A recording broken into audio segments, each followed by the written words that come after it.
সদস্য জনাব AKM এনামুল হক শামীম শরীয়তপুর 2 কে তার বক্তব্য রাখার আহ্বান জানাচ্ছি। আপনার সময় 7 মিনিট। বিসমিল্লাহির রহমানির রহিম। মাননীয় স্পিকার, সুখী, সমৃদ্ধ, উন্নত এবং স্মার্ট বাংলাদেশ বিনির্মাণে অঙ্গীকার শিরোনামে 2024-25 অর্থ বছরের বাজেটের উপর আমাকে বক্তৃতা করার সুযোগ দেওয়ার জন্য আপনাকে ধন্যবাদ। এবারের প্রস্তাবিত বাজেট ঘাত প্রতিঘাত পেরিয়ে অপরাজয় প্রত্যয়ে ঘুরে দাঁড়ানোর বাজেট। বক্তব্যের শুরুতেই আমি গভীর শ্রদ্ধায় স্মরণ করি সর্বকালের সর্বশ্রেষ্ঠ বাঙালি, জাতির পিতা বঙ্গবন্ধু শেখ মুজিব, বঙ্গমাতা বেগম ফজিলতুন্নেসা মুজিব সহ 75-এর 15ই আগস্টে শহীদ বঙ্গবন্ধু পরিবারের সকল সদস্যদের। আমি শ্রদ্ধায় স্মরণ করি 75-এর 3রা নভেম্বরে কারাগারের অভ্যন্তরে শহীদ জাতীয় 4 নেতাকে। আমি শ্রদ্ধাভরে স্মরণ করি 71-এর রণাঙ্গনে শহীদ সকল বীর মুক্তিযোদ্ধাদের।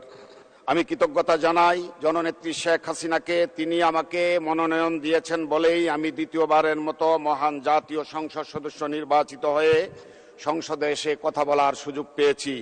কৃতজ্ঞতা জানাই আমার নির্বাচনী এলাকা নড়িয়া সখীপুরের সর্বস্তরের জনগণকে, যারা বিপুল ভোটে আমাকে নৌকা মার্কায় বিজয়ী করে এই সংসদে প্রতিনিধি হিসাবে পাঠিয়েছে। 1949-এর 23 জুন জাতির পিতা বঙ্গবন্ধু শেখ মুজিব আওয়ামী লীগ গঠন করে সেই আওয়ামী লীগকে তিলে তিলে গড়ে তুলে 52-এর ভাষা আন্দোলন, 69, 66-র 6 দফা এবং 71-এর মহান মুক্তিযুদ্ধে আওয়ামী লীগের নেতৃত্বে ঘরে ঘরে দুর্গ গড়ে তোলে স্বাধীন সার্বভৌম বাংলাদেশের সৃষ্টি করেছিলেন।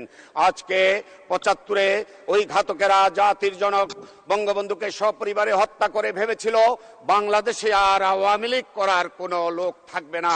আল্লাহর অশেষ রহমত, বঙ্গবন্ধুর 2 কন্যা বেঁচে ছিলেন বলেই 81-র 17ই মে আলো হাতে আধারের কাণ্ডারি হয়ে বঙ্গবন্ধুবিহীন বঙ্গবন্ধুর স্বপ্নের সোনার বাংলায় বঙ্গবন্ধুর বীর কন্যা মাননীয় প্রধানমন্ত্রী জননেত্রী শেখ হাসিনা বাংলাদেশে এসে তিলে তিলে আওয়ামী লীগকে কিভাবে গড়ে তুলেছেন তার একজন কর্মী হিসাবে আমার দেখার সুযোগ এবং সৌভাগ্য হয়েছে।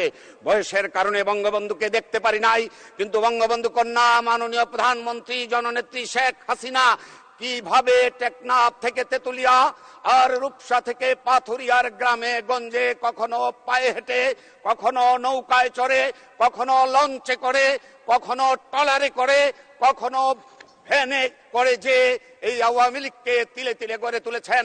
স্বৈরাচার জিয়া, খুনি এরশাদ, খুনি খালেদা জিয়ার বিরোধী আন্দোলন করেছেন।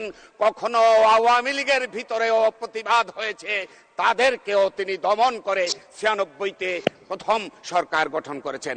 আজকে পর পর টানা 4 বার তিনি প্রধানমন্ত্রী। তিনি সততায় সেরা, দক্ষতায় সেরা, মানবতায় সেরা, সেরাদের সেরা প্রধানমন্ত্রী হচ্ছেন বঙ্গবন্ধুর বীর কন্যা মাননীয় প্রধানমন্ত্রী জননেত্রী শেখ হাসিনা। আগে বাংলাদেশের মানুষ বলতো আওয়ামী লীগের জন্য শেখ হাসিনা অপরিহার্য। এখন আমরা গ্রামে গঞ্জে যাই, বাংলাদেশের মানুষ শুধু বলে না, বিশ্বাসও করে, শুধু আওয়ামী লীগ নয়, বাংলাদেশের জন্য মাননীয় প্রধানমন্ত্রী জননেত্রী শেখ হাসিনা অপরিহার্য। ওই খালেদা জিয়ারা যতই ষড়যন্ত্র আর চক্রান্ত করুক না কেন, বাংলার মানুষ কিন্তু ভোলে নাই। ওরা ক্ষমতায় ছিল, গ্রামে গঞ্জে স্লোগান উঠেছিল, মার পুতে মিল্লা, দেশ খাইলো গিল্লা। দুর্নীতিতে পরপর 5 বার চ্যাম্পিয়ন হয়েছিল। ওই দুর্নীতিতে অনার্স আর মানি লেন্ডারিং এ মাস্টার্স, শিক্ষাগত যোগ্যতা সম্পন্ন খুনি তারেক জিয়া লন্ডনে বসে যতই ষড়যন্ত্র আর চক্রান্ত করুক না কেন, জননেত্রী শেখ হাসিনার নেতৃত্বে বাংলাদেশের অগ্রযাত্রাকে কেউ ব্যাহত করতে পারবে না। বঙ্গবন্ধু পরিবারই হচ্ছে আলোকিত পরিবার।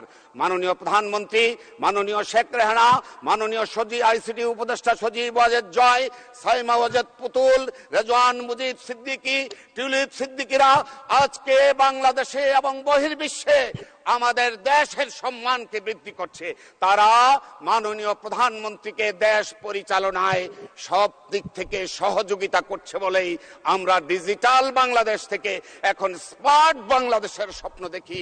আজকে প্রথম বক্তা আইসিটি প্রতিমন্ত্রী যেটা দেখালেন, এটা বুঝার ক্ষমতা খালেদা জিয়া পরিবারের কারো নাই।